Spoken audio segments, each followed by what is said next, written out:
Many of these migrants will be heading home, at least if Israel's Interior Ministry has its preference.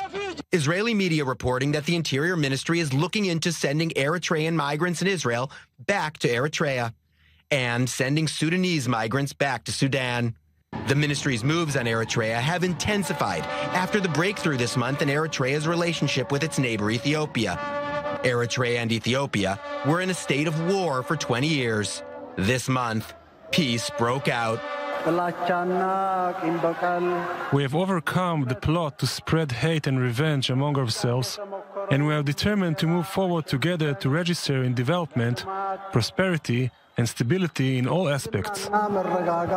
The open question is whether the dramatic moves will change the poor human rights situation in Eritrea.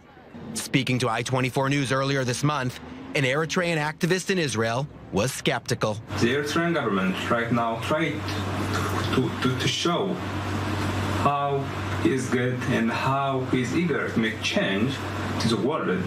But for me, as a citizen, it is fake. Why I say it is fake? Because a lot of politicians and activists, journalists are imprisoned. Now from Eritrea, a hint of potential change.